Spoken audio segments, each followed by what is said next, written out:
നവകേരള സദസ് അതിൻ്റെ സമാപന ദിവസത്തിലേക്ക് കടക്കുകയാണ്. കൊല്ലം ജില്ല തൊട്ട് നവകേരള സദസ്സിനെ കായികമായിട്ട് കോൺഗ്രസും BJPയുടെ യുവജന സംഘടനയും ഒക്കെ നേരിട്ടുകൊണ്ടിരിക്കുകയാണ്. ഇതിപ്പോൾ കാട്ടാക്കടയിൽ കയറിയപ്പോൾ തെരുവ് യുദ്ധമാണ്. മുഖ്യമന്ത്രിയും 20 മന്ത്രിമാരും ജനങ്ങളുടെ വിഷയങ്ങൾ അറിയാൻ ഓരോ നിയോജകമണ്ഡലത്തിലും സമീപിക്കുകയും ജനങ്ങളുടെ വിഷയം ഏറ്റെടുത്ത് അതിന് പരിഹാരം കാണുകയും ചെയ്യുമ്പോൾ ഇത്തരത്തിൽ ഉള്ള ഒരു സമര ആഭാസം എന്ന് പറയുന്നതിനകത്ത് തെറ്റുമല്ലോ. അതിൽ ഈ മുഖ്യമന്ത്രി കാണിക്കുന്ന ഒരു ആഭാസം, അപ്പോൾ അതിന് കൗണ്ടർ ആഭാസമുണ്ട്. രാഷ്ട്രീയത്തിൽ ഇതൊരു ഉത്സവമാണ്. കഴിഞ്ഞ എത്രയോ ദിവസങ്ങളായിട്ട് നീണ്ടു നിൽക്കുന്ന ഒരു ഉത്സവം, അതിൻ്റെ എഴുന്നള്ളത്ത്. ഇപ്പോൾ പരിസമാപ്തിയിലേക്ക് വരുന്നു. അപ്പോൾ ഉത്സവത്തിൻ്റെ സ്വഭാവം പ്രശാന്ത് ശ്രദ്ധിച്ചിട്ടില്ലേ? ഓരോ ദിവസം ചെല്ലുന്തോറും അതിൻ്റെ ടെമ്പോ ഇങ്ങനെ വർദ്ധിച്ചു വരും. ചെണ്ടക്കാരുടെ എണ്ണം കൂടും, ആനയുടെ എണ്ണം കൂടും, പൊന്നാരക്കുടയുടെ എണ്ണം, ചടങ്ങുകളുടെ എണ്ണം കൂടും, രാത്രി കഥാപ്രസംഗം, ബാലെ, അത് ഇത് എന്നൊക്കെ പറഞ്ഞിട്ട് പിന്നെ അതിന് ചുറ്റുമുള്ള കച്ചവടക്കാർ, ഇതിൽ നിന്ന് സാമ്പത്തിക ലാഭം എടുക്കുന്ന ആൾക്കാർ, ഇതിങ്ങനെ പറഞ്ഞു. അവസാനം 6-8 ദിവസം ഉറങ്ങാൻ പോലും പറ്റാതെ വലിയ മേളങ്ങളല്ലേ. ഇതാണ് ഇപ്പോൾ നടന്നുകൊണ്ടിരിക്കുന്നത്. ഇപ്പോൾ കാട്ടാക്കടയിൽ നടന്നു എന്നൊക്കെ പറയുമ്പോൾ കലാശക്കൊട്ട് പറയുമല്ലോ. ഈ സാധനമാണ് പതികാലത്തിൽ തുടങ്ങി ഇങ്ങനെ 5-ാം കാലം വരെയുള്ള കൊട്ട് ഇങ്ങനെ നടക്കുക. അതിൻ്റെ കൂടെയുള്ള അനുബന്ധ ചടങ്ങുകളെല്ലാമാണ് ഈ വീട് തകർക്കുക. ഞാൻ ആകെ പറയുന്നത് ഇത്രയേ ഉള്ളൂ, നാട്ടുകാരെ ഉപദ്രവിക്കരുത്, നിങ്ങൾ തമ്മിലായിക്കോ. ഇതിപ്പോൾ ഈ അടിയും പിടിയും ബഹളമൊക്കെ നടക്കുന്നത് എന്തിനാണ്? ഇതിൽ നിന്ന് രാഷ്ട്രീയ നേതാക്കൾ ഉരുത്തിരിഞ്ഞ് വരും. സമര പാരമ്പര്യമുള്ളവർ എന്ത് തമ്മിൽ തല്ലിയ അലമുണ്ടാക്കുന്നത് സമര പാരമ്പര്യം. ഇവനും പാരമ്പര്യമില്ല, അവനും പാരമ്പര്യമില്ല. ഈ SFIയുടെ സംഭാവന നോക്ക്. അവരാകെ ചെയ്തിരിക്കുന്നത് ഇപ്പോൾ ആർഷോ എന്ന് പറയുന്ന ഒരു തല്ലിപ്പൊളിയെ അവർ നേതാവാക്കി കൊണ്ടുവരും. ഇപ്പുറത്ത് ഇതുപോലെ റിജിൽ മാക്കുറ്റിയോ പൂക്കുറ്റിയോ അങ്ങനെ ഇതുപോലത്തെ ആൾക്കാരെയൊക്കെ നേതാക്കളായിട്ട് കൊണ്ടുവരുന്നു. നാളെ ഇവർ ഞങ്ങളോട് പ്രസംഗിക്കും, ഇടിയുടെ വെടിയുടെ മുമ്പിൽ. നീ ഈ അടിയും വെടിയും ഇടിയൊക്കെ കൊണ്ടത് എന്തിനാണ്? വെറുതെ മെക്കിട്ട് കയറി വഴക്കൂടെ പോലീസുമായിട്ട് തൂത്തും തള്ളം ഉണ്ടാക്കുക, തല്ലി മേടിക്കുക. ഇതാണ് ശരിക്കും ജനങ്ങൾക്ക് വേണ്ടിയിട്ട് മണ്ണാങ്കട്ടെ. ഞാൻ പറയട്ടെ, ജനങ്ങളുടെ അപേക്ഷ മേടിച്ചു, കൗണ്ടർ വെച്ചിട്ട് അപേക്ഷ മേടിച്ചു. ഈ അപേക്ഷ മേടിക്കാനായിട്ടാണ് മുഖ്യമന്ത്രി അവിടെ വന്നത്.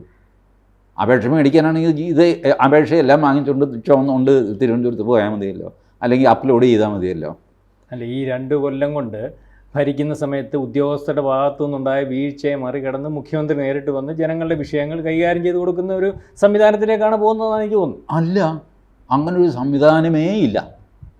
ഈ സംവിധാനം ദൂരെ പന്തലിൽ അവിടെ മേശയും കസേരയും ഇട്ടിട്ടുണ്ട്, അതിൽ ഉദ്യോഗസ്ഥന്മാരിരിക്കുന്നു. പരാതി കൊണ്ടുപോയി അവിടെ കൊടുക്കുക. ഒരു മന്ത്രിയും പരാതി കൈകൊണ്ട് മേടിക്കുന്നില്ല, ഒരു പരിഹാരവും അവിടെ ഉണ്ടാക്കുന്നുമില്ല. പിണറായി വിജയൻ അദ്ദേഹത്തിൻ്റെ ഭരണ നേട്ടങ്ങൾ പറയുന്നതിന് പകരം കേന്ദ്രത്തെ കുറ്റം പറയുക, കാവ്യവൽക്കരണം നടത്തുന്നു. അപ്പോൾ ഇങ്ങനെ രാഷ്ട്രീയ പ്രസംഗം അദ്ദേഹം നടത്തുന്നു. ഏകദേശം അതിനോടനുബന്ധിച്ച് 3-4 മന്ത്രിമാരും പ്രസംഗിക്കുന്നു, കഴിയും.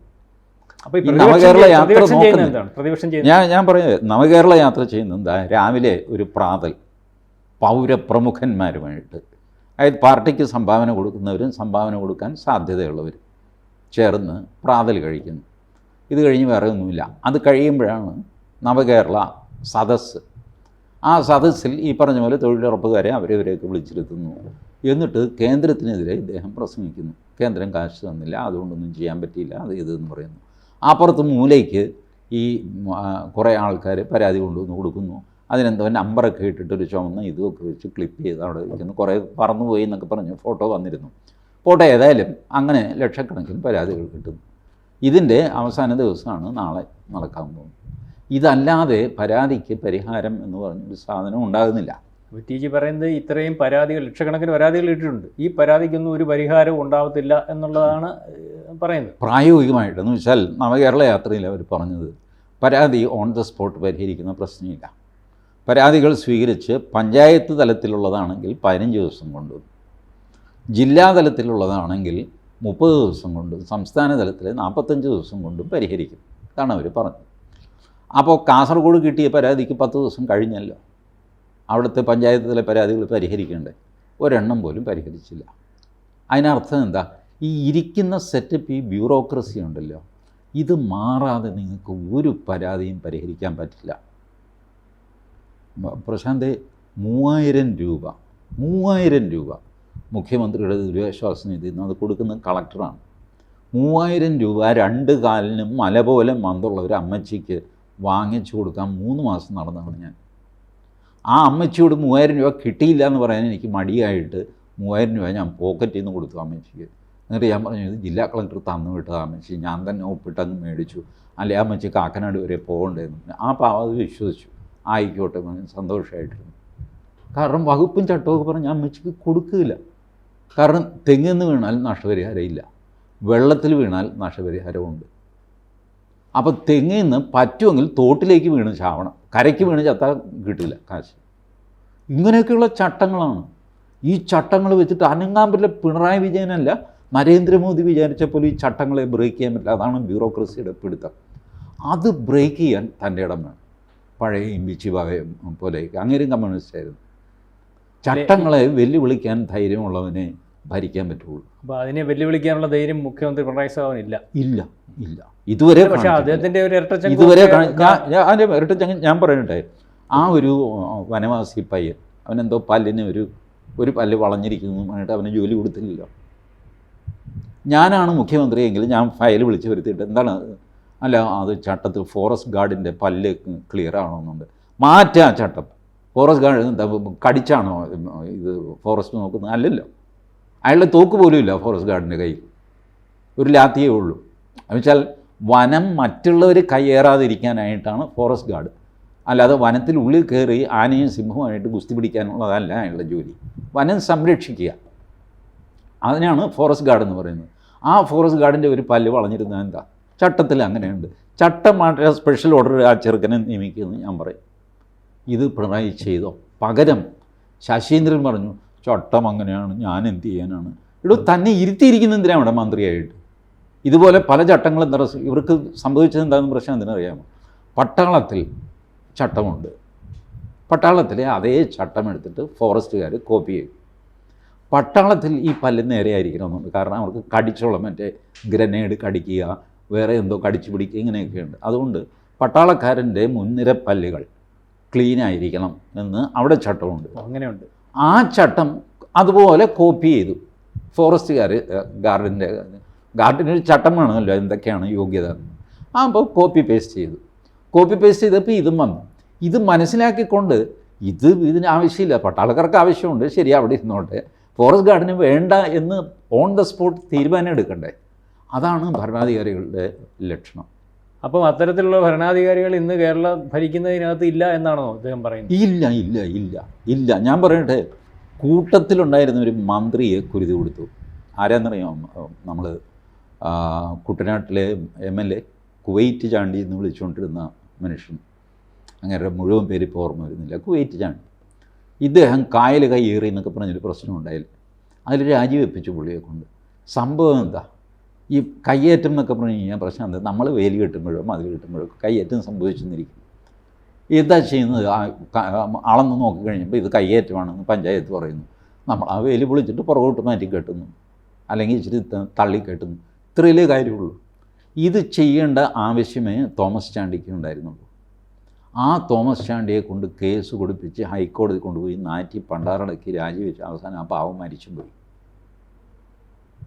ഇതാണ് ഈ ചട്ടം. മുനിസിപ്പാലിറ്റിക്ക് ഒരു ചട്ടമുണ്ട്, പഞ്ചായത്തിനൊരു ചട്ടമുണ്ട്. അതനുസരിച്ച് നിങ്ങൾക്ക് റോഡിൽ നിന്ന് ഇത്ര പുറകെ മാറ്റിയേ നിങ്ങൾക്ക് വേലി കെട്ടാൻ പാടുള്ളൂ. ഒരുത്തിന് ഇച്ചിരി മുന്നോട്ട് മാറ്റി കെട്ടിയെന്ന് വെച്ചോ, അത് പൊളിച്ചിട്ട് വേറെ കെട്ടിക്ക്. ഇതല്ലാതെ ഇതിനകത്ത് സംഭവം കയ്യേറ്റം എന്നൊക്കെ പറഞ്ഞ് ബഹളം വയ്ക്കാൻ എന്താ ഉള്ളത്? ഈ നവകേരള സദസ്സ് ഇത്തരത്തിൽ പരാജയമാണെന്ന് പറയുന്നു. അപ്പോൾ ഈ നവകേരള ഞാൻ പറയാം, ഒരു ഷോ എന്നുള്ള നിലയ്ക്ക്, ഭരണകക്ഷിയുടെ ഷോ എന്നുള്ള നിലയ്ക്ക് അത് വിജയമാണ്.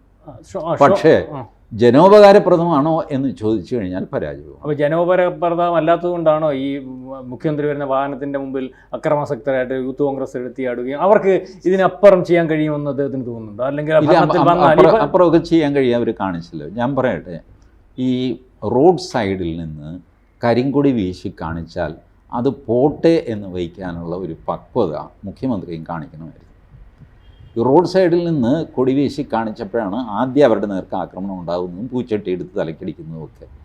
അവരാരും ബസ്സിൻ്റെ മുമ്പിലേക്ക് എടുത്ത് ചാടിയിട്ടില്ല. അതിനുശേഷമാണ് ഈ ബസ്സിൻ്റെ മുമ്പിലേക്ക് എടുത്ത് ചാടിക്കളയും എന്നുള്ള സ്ഥിതിയൊക്കെ വന്നത്. അപ്പോൾ അത് മനഃപൂർവ്വം ഉണ്ടാക്കിയതാണ്. എന്നെ ആരും കറുത്ത കൊടി കാണിക്കേണ്ട. അതിപ്പോഴില്ല, നേരത്തെ ഒരു പുള്ളിയുടെ ഇതാണ്, കറുത്ത ഷർട്ട് ഇട്ടാൽ പുള്ളിക്ക് ഇഷ്ടപ്പെടുന്നില്ല, ഇതൊക്കെ അതൊരു പക്വതയില്ലായ്മയുടെ ലക്ഷണമാണ്. ഭരണാധികാരി ഈ കർക്കശ്യം കാണിക്കേണ്ട ചില സാധനങ്ങളുണ്ട്. അതായിരുന്നു ഈ ചെറുക്കൻ്റെ അപ്പോയിൻമെൻറ്റ്, പിന്നെ വാളയാർ കേസ്, മധുവിൻ്റെ കേസ്, ഇതിലൊക്കെ വളരെ കർക്കശമായിട്ട് ഡേ ടു ഡേ DGPയോട് പറഞ്ഞു, എനിക്ക് ഡെയിലി വൈകുന്നേരം ഇതിൻ്റെ പ്രോഗ്രസ് റിപ്പോർട്ട് എനിക്ക് വേണം, സ്പെഷ്യൽ പ്രോസിക്യൂട്ടറെ വെച്ചോ, ഇത് ചോദിക്കണം. ഇത് ചോദിക്കാനായിട്ട് മുഖ്യമന്ത്രിക്ക് ഇതിന് നേരമുണ്ടോ? അതിനാണ് ഈ പ്രൈവറ്റ് സെക്രട്ടറിയും വലിയ സെറ്റപ്പ് മുഖ്യമന്ത്രിയെ സഹായിക്കാനുള്ളത്. അവരെ ഏൽപ്പിക്കുക, കേസുമായിട്ട് ബന്ധപ്പെട്ട കാര്യമെല്ലാം നാരായണ നീ ദിവസവും വൈകുന്നേരം എനിക്ക് റിപ്പോർട്ട് ചെയ്യണം, ഏത് കേസ് എവിടം വരെ എത്തി എന്തായി എന്നുള്ളത്, അതിൻ്റെ സ്റ്റാറ്റസ് നീ വിളിച്ച് ചോദിച്ച് റെഡിയാക്കി പറയണം. ഇതിനൊക്കെയാണ് ഇത്ര വലിയ സ്റ്റാഫും ഓഫീസും കൊടുത്തിരിക്കുന്നത്. മുഖ്യമന്ത്രിക്ക് ഓരോന്നും ഓർത്തിരിക്കാനൊന്നും പറ്റില്ല. ഇതല്ലേ അഡ്മിനിസ്ട്രേഷൻ എന്ന് പറയുന്നത്. ഇത് അച്യുതമേനോൻ ചെയ്യുമായിരുന്നു. ഞാൻ കമ്മ്യൂണിസ്റ്റുകാരെ അടച്ച് ഇങ്ങനെ കുറ്റം പറഞ്ഞ് പറയില്ല. അച്യുതമേനോൻ ചെയ്യുമായിരുന്നു, ഇ ചന്ദ്രശേഖരൻ നായർ ചെയ്യുമായിരുന്നു, PS ശ്രീനിവാസൻ ചെയ്യുമായിരുന്നു, ഗൗരി അമ്മ ചെയ്യുമായിരുന്നു. ഇതൊക്കെ ഈ മന്ത്രി എന്ന് പറഞ്ഞു കഴിഞ്ഞാൽ ആ അധികാരം ഉപയോഗിക്കാനുള്ളതാണ്. അത് ഈ കരിങ്കൊടി കാണിച്ചവനെ തല്ലാൻ ഇതിനൊക്കെ ഉപയോഗിക്കരുത്. അവനെന്തെങ്കിലും അവർക്കൊന്നും കിട്ടാത്ത ഒരു ആനുകൂല്യം പിണറായിക്ക് കേരളത്തിൽ കിട്ടിയേക്കുന്നത് തുടർഭരണം കിട്ടി. അങ്ങനെ ആത്മവിശ്വാസമുള്ള ഒരു മനുഷ്യൻ കരിങ്കൊടി മൈൻഡ് ചെയ്യരുത്. ആനപ്പുറത്ത് പോകുമ്പോൾ ആരെങ്കിലും പട്ടി കുറച്ചാൽ മൈൻഡ് ചെയ്യും. നിങ്ങൾ ഓൾറെഡി AC ബസ്സിൽ വിത്ത് ഓൾ സെക്യൂരിറ്റി നിങ്ങൾ പോവുകയാണ്. ആരെങ്കിലും കൊടി കാണിച്ച് പോട്ടെ, എന്താ അതുകൊണ്ട് കുഴപ്പം? ശരി തന്നെ. ഇദ്ദേഹത്തിൻ്റെ കാര്യങ്ങൾ അംഗീകരിച്ചുകൊണ്ട് തന്നെ അടുത്ത ഇലക്ഷനിൽ നമുക്ക് ഈ ഒരു വിശകലനം ശരിയാകുമോ എന്ന് പരിശോധിക്കും. ഈ വിശകലനം അടുത്ത ഇലക്ഷനിൽ എനിക്ക് തോന്നുന്നു ആസ് ഓൺ ഡേറ്റ് പിണറായിക്ക് എതിരായിട്ട് ഒരു പ്രതിപക്ഷം കേരളത്തിലില്ല. ഉള്ള പ്രതിപക്ഷം കട്ടയ്ക്ക് നിൽക്കാനുള്ള ഇതിൽ വന്നിട്ടില്ല, ചലഞ്ച് ചെയ്യുന്നില്ല പിണറായിക്ക്. അപ്പോൾ ഇവർ പറയും ഞങ്ങൾ തെരുവിൽ കിടന്നടിച്ചില്ല. തെരുവിൽ കിടന്നടിക്കാൻ ഗുണ്ടകൾക്ക് സാധിക്കും. അതൊരു ആഫ്റ്റർ ആൾ പ്രശാന്ത് നോക്കി എന്താ നടക്കുന്നത്? പോലീസിൻ്റെ നേർക്ക് ഇവർ തള്ളി കയറുന്നു, പോലീസ് തിരിച്ച് തല്ലുന്നു, കുറച്ച് സംയമനം പാലിക്കുന്നു, പിന്നെ രണ്ടെണ്ണം പോലീസും കൊടുക്കുന്നു. ആടിപ്പിടി ജലപീരങ്ങി. ഇത് ചീറ്റിച്ച് ഏകദേശം വൈകുന്നേരം ആകുമ്പോൾ പോലീസും തളർന്നു, ഇവരും തളർന്നു, എല്ലാവരും വീട്ടിൽ പോകും, ഭക്ഷണമൊക്കെ കഴിച്ച് കിടന്നുറങ്ങുന്നു. പിറ്റേത് രാവിലെ വീണ്ടും വരുന്നത് എന്തെങ്കിലും ഈശാപേക്ഷ ഉണ്ടാക്കിയിട്ട് ബഹളം തുടങ്ങുന്നു. ഇതെന്തിനാർക്ക് വേണ്ടിയിട്ടാണ്? ഇതൊന്നും പ്രതിപക്ഷ പ്രവർത്തനമല്ല. സ്ട്രോങ് ആയിട്ട് പിണറായി വിജയനെ ബ്ലോക്ക് ചെയ്യാൻ പറ്റിയ സ്ഥലങ്ങളിൽ ഒന്നും തന്നെ അവർ ബ്ലോക്ക് ചെയ്തിട്ടില്ല. ഞാൻ പ്രശാന്ത് ആലോചിച്ച് നോക്ക്, സ്വർണ്ണക്കള്ളക്കടത്ത് കേസ് എന്ന് പറഞ്ഞൊരു കലാപരിപാടി തുടങ്ങിയിട്ട് നാളെ എത്രയായി? ഇന്ന് വരെ ഒരു തവണ പിണറായി വിജയൻ ഒരു നോട്ടീസ് പോയിട്ടുണ്ടോ? നിങ്ങൾക്കിതിനെപ്പറ്റി എന്തറിയാം? നിങ്ങളുടെ ഓഫീസിലെ IAS-കാരനെയാണ് ഞങ്ങൾ പിടിക്കുകയും ഇപ്പോൾ ജാമ്യം കിട്ടാനായിട്ട് സുഖയില്ലാന്ന് സുപ്രീം കോടതി വരെയൊക്കെ നടക്കും. ആ നോട്ടീസ് പോകാത്തത് BJPയുടെ ആനുകൂല്യമാണെന്ന് പറയാൻ പറ്റും. BJPയുടെ ആനുകൂല്യമാണെന്ന് പറയാൻ പറ്റുമല്ലോ. ഏജൻസികളുടെ കഴിവുകേടാണ് ഞാൻ പറയുന്നത്. ഏജൻസി എന്ന് പറയുമ്പോൾ നിയന്ത്രിക്കുന്ന BJP ആണെന്ന് ഇവിടുത്തെ പ്രതിപക്ഷം പറയുന്നത്. ഇല്ല, അത് പ്രതിപക്ഷം പറയുന്നത്, ഞാനത് പറയുന്നില്ല. കാരണം ടു ഓൾ ഫെയർനെസ് ഏജൻസികളോടും നമ്മളൊരു ന്യായം കാണിക്കണമല്ലോ. ഏജൻസികളുടെ ഫെയിലുവറാണെന്ന് ഞാൻ കരുതുന്നു. അവർ പിണറായി വിജയനെ വിളിച്ചിട്ട് നിങ്ങൾ പ്രതിയായിട്ടോ ഒന്നുമല്ല, നിങ്ങൾക്കൊരു പോലീസിനൊരു അധികാരം, ഏജൻസിക്ക് അധികാരമുണ്ട്. പ്രശാന്തിന് ഈ സംഭവത്തെപ്പറ്റി എന്തെങ്കിലും അറിയാമോ? കാര്യം എന്ന് വെച്ചാൽ പ്രശാന്തിൻ്റെ കൂടെ ഇരുന്ന ആളാണ് ഈ കുഴപ്പം ചെയ്തിരിക്കുന്നത്, അത് ഞാൻ എന്താണെന്നറിയാമോ എന്ന് ചോദിക്കാം. അതുപോലെ ഇന്നുവരെ ചോദിച്ചിട്ടില്ല. അതാണ് ഞാൻ പറഞ്ഞത്, ശക്തമായ ഒരു പ്രതിപക്ഷം, അത് BJP ആയിക്കോട്ടെ കോൺഗ്രസ് ആയിക്കോട്ടെ, പിണറായി വിജയൻ്റെ കട്ടയ്ക്ക് നിൽക്കുന്ന ഒരു പ്രതിപക്ഷം കേരളത്തിലില്ല. അതുപോലെ ഇപ്പോൾ കേന്ദ്രം തന്നില്ല പിണറായിയും പറയുന്നു, ബാലഗോപാലൻ. BJPക്ക് കൃത്യമായൊരു കണക്ക് ഹാജരാക്കാൻ പറ്റിയിട്ടുണ്ടോ? നിങ്ങൾ തന്നില്ല എന്ന് പറയുന്നതാ ഇന്നതാണ് തന്നത്, നിങ്ങൾക്ക് എന്ത് പറയാനുണ്ട്? നിങ്ങൾക്ക് തന്നില്ല എന്ന് നിങ്ങൾ പറയുന്ന സാധനമുണ്ടല്ലോ, അത് തരാത്തതിൻ്റെ കാരണങ്ങൾ ഇന്നതൊക്കെയാണ്. ഇത്രയും നാളായില്ലേ ആ വിവാദം നടക്കുന്നു? ഡൽഹിയിൽ നിന്ന് ആ ഡാറ്റ കളക്ട് ചെയ്തിട്ട് ജനങ്ങളെ ബോധ്യപ്പെടുത്തേണ്ട ചുമതല BJPക്കുള്ളതല്ലേ? അവരും ചെയ്യുന്നില്ല. ഏജൻസിയുടെ കാര്യത്തിൽ ഞാൻ BJPയെ ഒഴിവാക്കാൻ കാര്യമുണ്ട്. ഏജൻസികളെ BJP സ്വാധീനിക്കുന്നതായിട്ട് എനിക്ക് ബോധ്യപ്പെട്ടിട്ടില്ല. ED, NIA TG പറഞ്ഞ കാര്യം വെച്ച് നോക്കുമ്പോൾ പിണറായി വിജയനെ സഹായിക്കുന്ന ഒരവസ്ഥയിലേക്കാണ് കേരളത്തിലെ ബി ജെ പി അല്ലെ കേന്ദ്രത്തിലെ ബി ജെ പി പോയിക്കൊണ്ടിരിക്കുന്നത്. അപ്പം ഇവിടുത്തെ പിണറായി വിജയനെ ഒരു രീതിയിൽ ഒപ്പോസ് ചെയ്യാൻ പറ്റിയ ഒരു ബി ജെ പിയോ ഒരു കോൺഗ്രസ്സോ ഇന്ന് കേരളത്തിലില്ല. അപ്പം അടുത്ത ഒരു 5 കൊല്ലവും പിണറായി വിജയൻ തന്നെ ഈ കേരളം ഭരിക്കും എന്നാണ് ഇപ്പോഴത്തെ അവസ്ഥയിൽ 3-ാം തവണയും പിണറായി അധികാരത്തിൽ വരുന്ന സ്ഥിതിയാണുള്ളത്. ഇത് ഞാൻ പറയുന്നത് പിണറായി വിജയനെ പ്രതിപക്ഷം സഹായിക്കുന്നു എന്നുള്ള അർത്ഥത്തിലല്ല, അത് പറയുന്നത് ശരിയല്ല. പ്രതിപക്ഷം ദുർബലമാണ്, വേണ്ട രീതിയിൽ ആക്ട് ചെയ്യുന്നില്ല. അത് പിണറായിക്ക് ഗുണമായിട്ട് വരുന്നു. അല്ലാതെ ഞങ്ങളുടെ കയ്യിൽ ആയുധമുണ്ട്, പക്ഷേ പിണറായി ഞങ്ങൾ ആക്രമിക്കുന്നില്ല, അതാണ് സഹായം.